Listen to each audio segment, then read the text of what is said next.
జిల్లా గ్రంథాలయం సంస్థ ఆవరణలో పెన్నా రచయితల సంఘం ఆధ్వర్యంలో అద్వైత్ భారత్ అనే పుస్తకం రచయిత ఆయన చెన్నై నుంచి వచ్చారు. ఆయన పుస్తకం ఆవిష్కరణ చాలా ఘనంగా జరిగింది.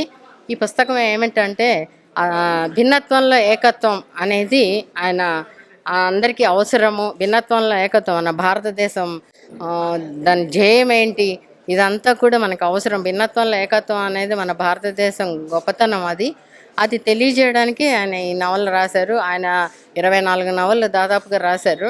అలా పెన్నా రచయితల సంఘం నుంచి ఈ పుస్తకం ఆవిష్కరణ, అందులో ఈ ప్రతిలో ఎక్కువ పిల్లలకి పనికొచ్చే ఇన్ఫర్మేషన్ చాలా ఉంది.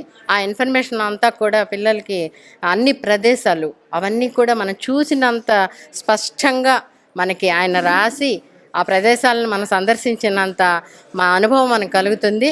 అలాంటి నవల మా పెన్నా రచయితల సంఘం ఆధ్వర్యంలో ఆవిష్కరించడం ఈరోజు చాలా శుభప్రదంగా మేము అనుకుంటున్నాము. జిల్లా గ్రంథాలయ సంస్థలో ఇలా సాహితీ కార్యక్రమాలు నిర్వహించడానికి పెన్నా రచయితల సంఘం ఇంకా ముందర అనేక కార్యక్రమాలు చేయడానికి ముందరకు వస్తుంది.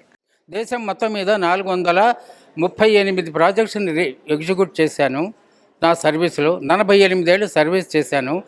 రచనా వ్యాసంగం నాకు చిన్నతనం నుంచి అలవాటు. నేను స్కూల్ డేస్లో చదివే దగ్గర నుంచి నా రచన నేను 9th క్లాసులో ఉన్నప్పుడు లోబికి మూఢ నష్టి అనేటువంటి దాంతో ప్రారంభమైంది. అది ఒక 20 minutes నాటిక. అందులో 3 పాత్రలు.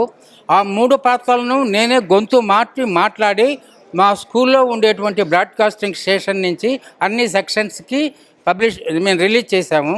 అప్పటి నుంచి ఏదో చేయాలి, ఏదో రాయాలి అనేటువంటి తపన, నా భావన, కల్పన ఈ స్థితికి 43 నవలలు, 23 నవలలు, 24 నవలలు రాస్తున్నాను. మన భారత అవని వీరికి అంకితం చేయబోతున్నాను దాన్ని.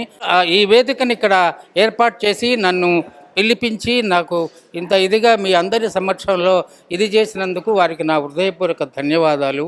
ఈ పెన్నా రచయితల సంఘం సభ్యులందరికీ నా హృదయపూర్వక ధన్యవాదాలు.